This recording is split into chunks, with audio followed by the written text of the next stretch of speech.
है। जय गुरुदेव, जय गुरुदेव, जय गुरुदेव। ये लोग कुछ मनाते चले आए, क्योंकि मैं 21 महीने, मैंने तो कभी कहा नहीं था, 21 महीने मुझे सरकार ने, यानी क्रोध में, मैंने तो कोई अपराध किया नहीं था, मैंने तो कोई आंदोलन, हड़ताल, तोड़ फोड़, कोई अमानवीय काम हिंदू मुसलमान सिख ईसाइयों का, ये कोई जात पात का, ब्राह्मण क्षत्रिय वैश्य हरिजन, ये वो छोटे धोबिया और कोई, मैंने तो कभी किया नहीं।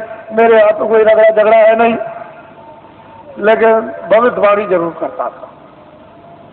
उससे सरकार मुझसे नाराज,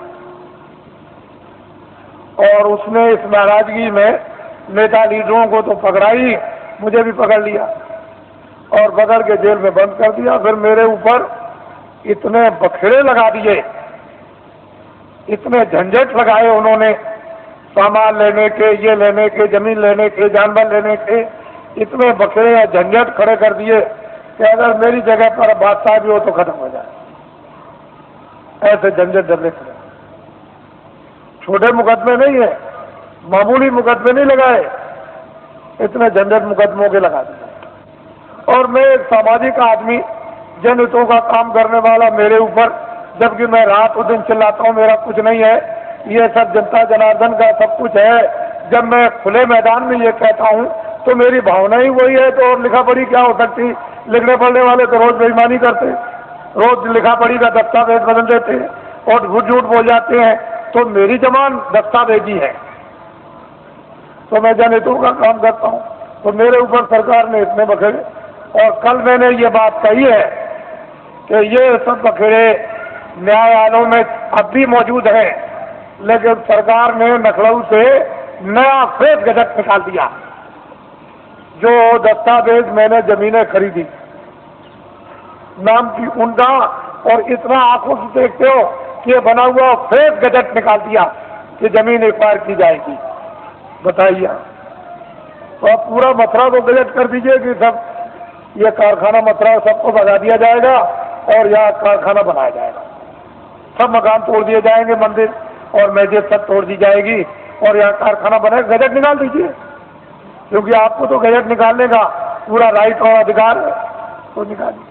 तो असली चीज ये है, इसको समझने की चीज है, इसको समझिए। तो मुझे जेल में बंद कर दिया, और जेल में बंद करके मुझे इस योग छोड़ दिया था कि ये कभी भी नाम नहीं लेंगे।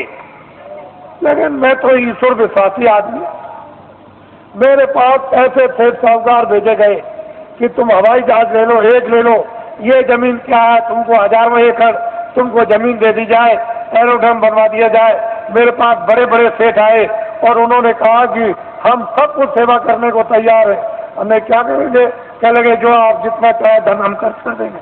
तो मैंने कहा एक काम कीजिए कि अयोध्या में, मथुरा में और यहाँ और हरिद्वार में और नासिक में लूले लंगड़े अंधे बहरे ये तमाम रहते हैं बेचारे गरीब, जिनके पास कपड़ा और खाना नहीं है, तो मैं बताऊंगा कि कंबल, अनाज और रोटियां और ये दवाएं, ये सब तुम ट्रक में ला दो और चलो मेरे सामने बांटो। कह लगे ये काम नहीं हो सकता, ये काम नहीं हो सकता। तो हमने कि भाई ये काम नहीं हो सकता तो ये भी नहीं हो सकता। क्यों कि राजद्वारे 7 हजार, राजाओं के दरबार में 3 लोग जाया करते हैं, राजद्वारे 7 दिन 3 वर्ष को जाए। साधु जो है 3 चीज हो जाते हैं, के मान, के माया, के मीठा की चाह, या मीठा के लिए, मान के लिए, धन के लिए। तो इनमें से तीनों चीजें हमको कुछ नहीं चाहिए, ना मीठा चाहिए, ना मान चाहिए और ना माया चाहिए। अब बोलिए अब आप क्या चाहिए? कह लगे तब फिर ये, तो मुझे लालच दी गई। मेरी जगह पर अगर कोई आदमी होता और तो बिल्कुल सराबोर हो जाता, लेकिन मैं तो एक सिद्धांतवादी, छोटा मोटा आदमी, एक सेवक, मैं तो भगवान में विश्वास करने वाला। मैं तो जानता हूं कि जब ये किराए का मकान है, ये किराए का मकान है, तो क्या तुम संतुलन लेकर, मकान लेकर, क्या मैं ये जमीन लेकर जाऊंगा? अरे जो काम कर रहा हूं मानवता का और आत्मा का, जो हो जाए, उसे मुझे कोई खरीद नहीं। कोई हिंदुस्तान में माई का लाल ये पैदा नहीं हुआ जो अपने धन से बाबा जी को खरीद ले। तुम कभी ये धोखा मत खाना, बाबा जी चाहे तुम्हारे आदेश से आश्रम छोड़ करके चले जाएं जो जनहितों का है, लेकिन हिंदुस्तान में मुझे अपने पैसे से कोई खरीद नहीं सकता। इसको आप हमेशा ध्यान में रखिए। बाकी मैं सबकी सेवा करता हूं, सबके लिए कल्पना और प्रार्थना भगवान से सबके भलाई के लिए करता रहता हूं। कोई भी हो जनमानुष, इसमें हिंदू मुसलमान की क्या बात, वो तो मैं करता ही रहूंगा। लेकिन कोई अगर चाहे कि भाई इस तरह से मैं खरीद लूं तो खरीद नहीं सकता। ये मैंने इसलिए कि ये लोग इसका एक उत्सव मनाते हैं। आज 23 जनवरी है, ये 23 मार्च को मुझे जेल से, दिल्ली जेल से छोड़ा गया। तो वैसे तो कागज पर तो कहीं नहीं मिलता है कि बाबा जी ने बेड़ियां पहनी हैं, लेकिन बाबा जी को जेल में डकैत और चोरों कतलियों की तरह से बेड़ियां पहरा दी थी।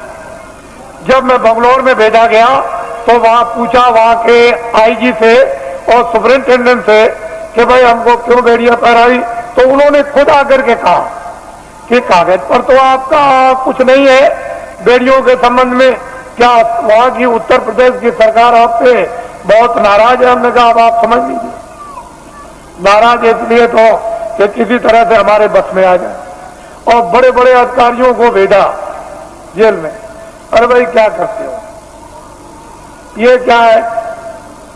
जब 23 जनवरी को छोड़ दिया तो मुझे इस हालत में छोड़ा था कि बाबा जी न तो अपना धर्म उपदेश करेंगे, न कर्म उपदेश करेंगे, न बाहर जाएंगे और भाग जाएंगे, अब दोबारा नाम नहीं लेंगे।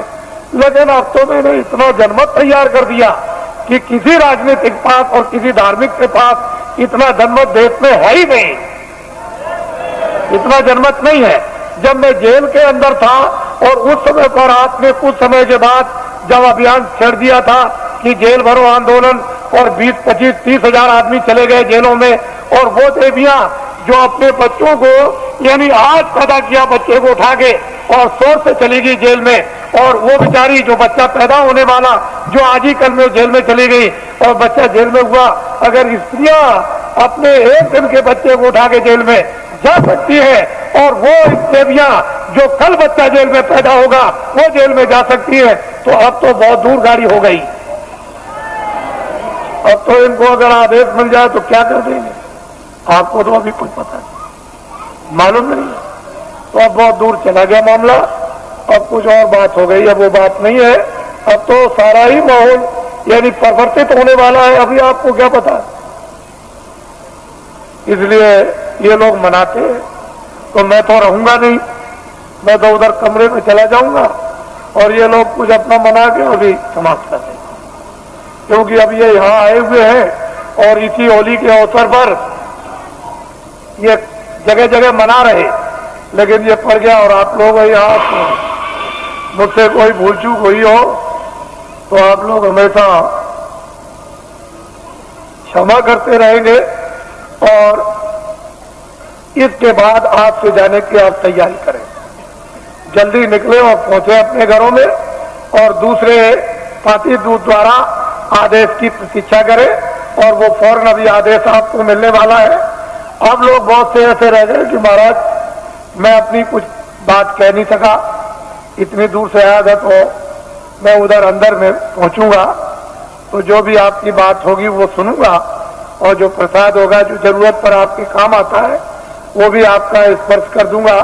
तो आपकी तकलीफ में, परेशानी में, उसमें जो एक आधार होता है मददगार का, अगर वैसे ही कह दूं तब तो आपकी समझ में आएगा नहीं, लेकिन एक आधार रहेगा कि इलायची दाना है, ये चीनी है, बताता है, ये चीज है, तो आप उसको रखे रहोगे और जरूरत पर काम लोगे, तो उससे जब लाभ हो जाएगा तो आपको फेथ हो जाएगा, विश्वास होगा कि नहीं मालिक की दया मुझ पर भी हो रही है, तो मैं उधर बैठ के छू दूंगा। आप तो मुझसे कोई आदमी खाली जाने वाला है ही नहीं, ऐसा नहीं, जितने भी लोग हैं मिली के जाते हैं, इस पर अर्जी करा के जाते हैं, उनको ये मालूम है, तो वो कर दूंगा, वहां मिल लूंगा। और अब तो मुझे आप थोड़ा यहीं नीचे रहूंगा, आप बैठे रहेंगे, कोई खड़ा नहीं होगा, मैं यही अंदर ही बैठूंगा यहीं ऊपर सीढ़ियों पर, तो आप सब बैठे रहेंगे, और ये भी कार्यक्रम कुछ ही मिनट में पूरा कर लीजिए आप, क्योंकि लोगों ने प्रार्थना की है कि आप जाइएगा नहीं, आप यहाँ अंदर बैठ जाइए, मैं अपना काम कर लूं, तो वो अपना काम अभी हुआ जाता है। बाकी आप लोग ये नामदान हुआ है, अमूलक चीज है, इसको याद करा देना और आज ही से ये शुरू कर दो। एक घड़ी आदि में पुनः तुलसी संगत साथ की हरे कोट अपराध। ये वस्तु ऐसी है आदि की, इसमें जरा भी ढील करनी नहीं करनी, न क्षणों की ढील करनी, ना 1 मिनट की, इसको करना है।